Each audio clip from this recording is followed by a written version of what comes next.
Association di London. Yang dimaksud dengan leasing adalah perjanjian antara leaser dan leasee untuk menyewa sesuatu barang modal tertentu yang telah ditentukan atau dipilih oleh leasee.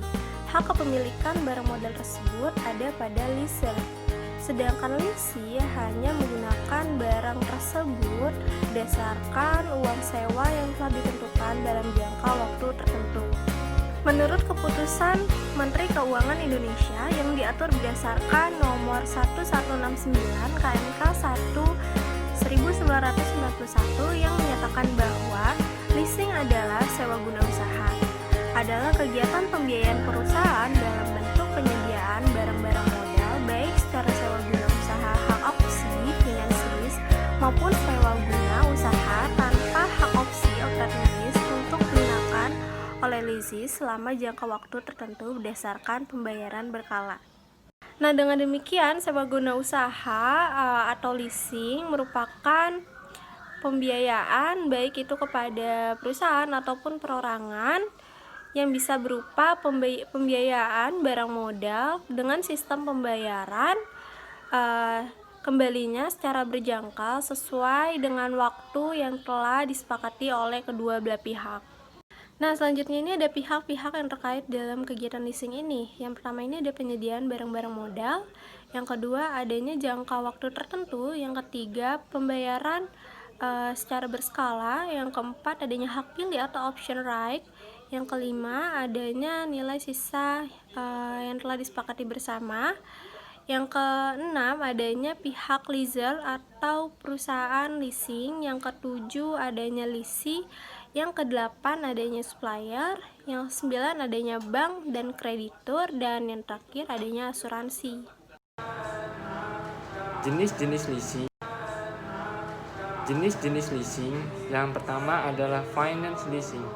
Finance leasing adalah kegiatan sewa guna usaha di mana leasing pada akhir masa kontrak mempunyai hak opsi untuk membeli objek sewa guna usaha berdasarkan nilai sisa yang disepakati dengan syarat jumlah pembayaran sewa guna usaha selama masa sewa pertama kali ditambah dengan nilai sisa barang yang di-lease harus dapat menutupi harga perolehan barang modal dan keuntungan bagi pihak lessor. Dalam perjanjian ini harus memuat ketentuan mengenai hak opsi bagi leasing. Yang kedua adalah operating lease. Operating lease adalah kegiatan sewa guna usaha di mana leasing tidak mempunyai hak opsi untuk membeli objek sewa guna usaha tersebut.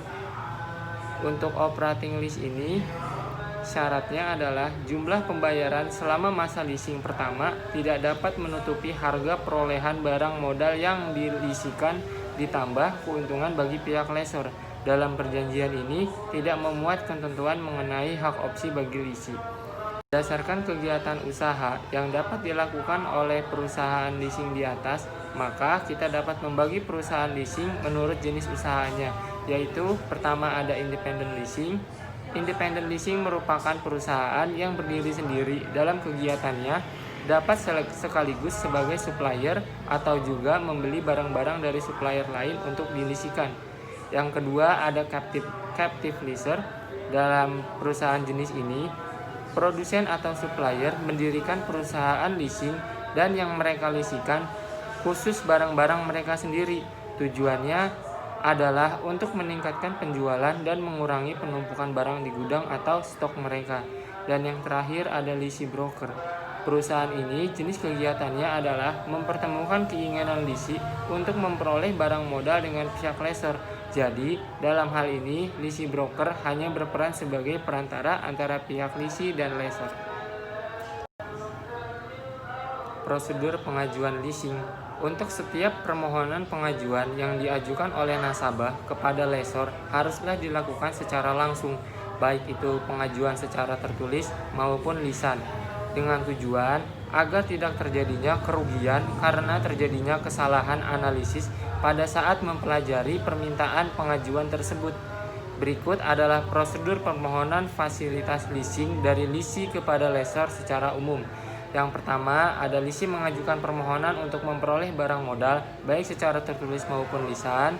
Kemudian, lessor akan meneliti kelengkapan dokumen yang terdiri dari syarat 1. pengajuan permohonan tertulis kepada pihak leasing yang berisi tentang maksud dan tujuan mengajukan leasing dan cara pembayarannya. Yang kedua, akte pendirian perusahaan dan laporan keuangan. Jika leasing berbentuk badan hukum seperti PT, koperasi, yayasan, atau lainnya. Yang ketiga, KTP, kartu keluarga, serta slip gaji dan bukti penghasilan lainnya jika leasingnya adalah perorangan. Yang terakhir adalah NPWP, baik itu untuk perorangan maupun perusahaan. Ketiga, dokumen yang dipersyaratkan telah lengkap, maka lessor akan memberikan informasi tentang persyaratan dalam perjanjian kontrak termasuk hak dan kewajiban masing-masing. Perjanjian leasing atau leasing agreement adalah perjanjian antara lessor dengan leasing di mana dalam perjanjian tersebut memuat kontrak kerja bersyarat antara kedua belah pihak. Isi kontrak tersebut antara lain ada nama dan alamat leasing, jenis barang modal yang diinginkan, jumlah atau nilai yang dileasingkan, syarat-syarat pembayaran, syarat kepemilikan atau syarat lainnya, biaya yang dikenakan, dan yang terakhir sanksi-sanksi apabila leasing melakukan wan prestasi atau ingkar janji. Untuk sanksi sendiri, lessor dapat melakukan sanksi-sanksi kepada leasing sesuai dengan kesepakatan dalam perjanjian. Sanksi tersebut umumnya adalah 1. Teguran lisan agar leasing segera membayar angsuran seperti yang disepakati. Yang kedua, jika teguran lisan tidak berjalan, maka leasing akan diberikan teguran dan mendapatkan peringatan tertulis. Yang ketiga, dikenakan denda sesuai kesepakatan. Dan yang terakhir, penyetiaan barang yang dipegang oleh leasing. Keempat, setelah persyaratan tersebut, lessor akan mengadakan penelitian dan analisis terhadap informasi dan data yang diberikan leasing dengan cara menganalisa. Yang kedua, penelitian langsung, dan yang terakhir meneliti hubungan leasing dengan mitra-mitranya. Setelah mengadakan penelitian, selanjutnya adalah analisa kesimpulan yang terdiri dari menolak permintaan leasing dengan alasan tertentu, masih dipertimbangkan dengan catatan ditunda atau belum dapat diproses sampai jangka waktu tertentu, dan yang terakhir menerima permintaan leasing. Jika diterima, leasing menandatangani surat perjanjian dan membayar beberapa biaya yang harus ditanggungan oleh leasing. Kemudian, lessor akan melakukan pemesanan barang pada supplier dan membayar sesuai perjanjiannya dengan pihak supplier. Lalu, lessor menghubungi asuransi dan membayar premi yang sudah disetorkan terlebih dahulu pada pihaknya. Yang terakhir, supplier mengirim barang sesuai dengan surat pesanan dan surat bukti pembayaran yang telah ditentukan. Lessor juga mengirim polis asuransi pada leasing setelah diterbitkan pihak asuransi atas nama leasing. Biaya-biaya dalam perjanjian leasing. Dalam prosesnya, pihak lease sebagai pihak nasabah tentu harus mengeluarkan biaya untuk mengakomodir segala keperluan yang dibutuhkan dalam membuat perjanjian leasing dengan biaya-biaya yang ditentukan. Biaya tersebut adalah 1. Biaya administrasi yang besarnya dihitung per tahun. Yang kedua, biaya materai untuk perjanjian. Yang ketiga, biaya bunga untuk barang yang dileasingkan. Yang keempat atau yang terakhir adalah premi asuransi yang disetor pada pihak asuransi. Oke, siap. Dan slide berikutnya adalah manfaat leasing. Manfaat leasing yaitu berdasarkan kesimpulan dari pemaparan di atas tentang leasing atau sewa guna usaha. Berikut adalah kegunaan dan manfaatnya. Yang pertama, fleksibilitas penanaman karena memungkinkan